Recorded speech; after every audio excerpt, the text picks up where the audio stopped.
विद्यार्थियों, Deoria senior secondary school के online कक्षा में आप सभी का स्वागत है। पिछले व्याख्यान में हम सभी ने सालिम अली के बारे में पढ़ा। लेखक ये बताता है कि सालिम अली जीवन पर्यंत अपने कंधे पर दूरबीन लगाए हुए पक्षियों की तलाश में रहते थे। पक्षियों के बारे में जानकारी एकत्रित करना और उनकी सुरक्षा के बारे में विचार करना, सोचना, ये सालिम अली के जीवन का हिस्सा था। सालिम अली जीवन पर्यंत पक्षियों के बचाव, पक्षियों की सुरक्षा और उनके बारे में विभिन्न प्रकार की जानकारी एकत्रित करते रहते थे। विद्यार्थियों, आइए पाठ का अगला भाग आज हम सभी अध्ययन करते हैं। लेखक आगे लिखता है, उन जैसा वर्ड वाचर शायद ही कोई हुआ हो, लेकिन एकांत क्षणों में सालिम अली बिना दूरबीन के भी देखे गए हैं। दूर क्षितिज तक फैली जमीन और झुके आसमान को छूने वाली उनकी नज़रों में कुछ कुछ वैसा ही जादू था जो प्रकृति को अपने घेरे में बांध लेता है। सालिम अली उन लोगों में थे जो प्रकृति के प्रभाव में आने की बजाय प्रकृति को अपने प्रभाव में लाने के कायल होते हैं। उनके लिए प्रकृति में हर तरफ एक हंसती खेलती रहस्य भरी दुनिया पसरी थी। यह दुनिया उन्होंने बड़ी मेहनत से अपने लिए गढ़ी थी। यहाँ गढ़ी होने का मतलब है कि उन्होंने अपने लिए बनाया था अपने हिसाब से। इसके गढ़ने में सालिम अली को उनकी जो जीवन साथी तहमीना थी, उसने काफ़ी मदद पहुँचाई थी।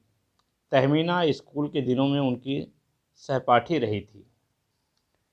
अपने लंबे रोमांचकारी जीवन में ढेर सारे अनुभवों के मालिक सालिम अली एक दिन केरल की साइलेंट वैली को रेगिस्तानी हवा के झोंकों से बचाने का अनुरोध लेकर चौधरी चरण सिंह से मिले थे। यहाँ साइलेंट वैली का मतलब है शांत घाटी। वे प्रधानमंत्री थे। चौधरी साहब गांव की मिट्टी पर पड़ने वाली पहली बूंद का असर जानने वाले नेता थे।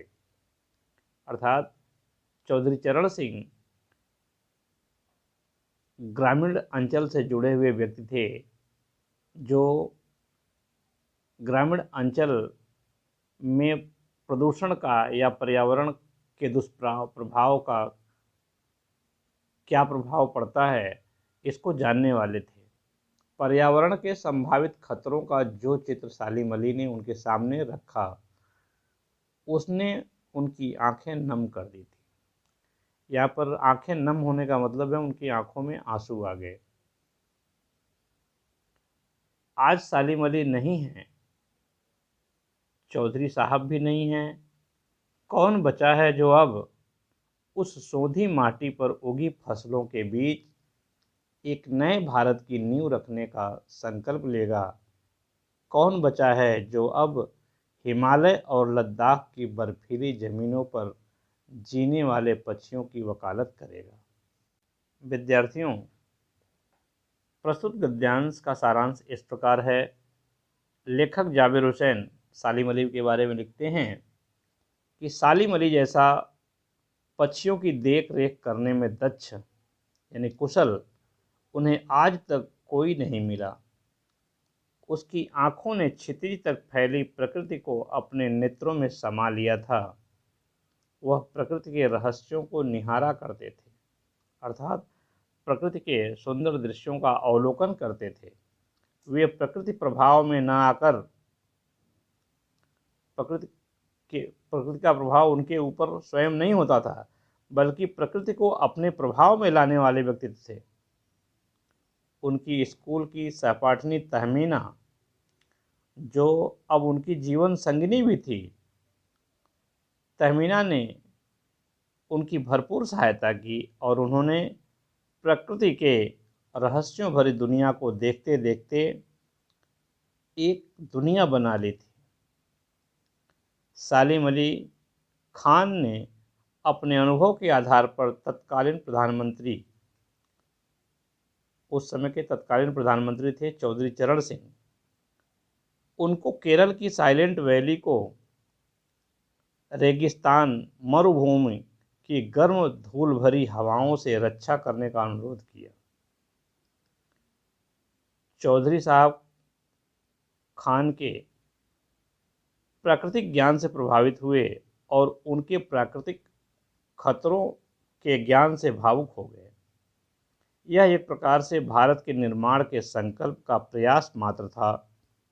चौधरी चरण सिंह और सालिम अली खान अब दोनों ही इस संसार में नहीं हैं। लेखक कहता है, कौन ऐसा है जो भारत निर्माण के संकल्प को साकार बनाना चाहता है और दुर्गम स्थान और बर्फ से लदे स्थानों पर रहने वाले पक्षियों की रक्षा का संकल्प लेकर प्रयास करेगा। विद्यार्थियों, आज के लिए इतना ही। पाठ का शेष भाग अगले व्याख्यान में प्रस्तुत किया जाएगा। धन्यवाद।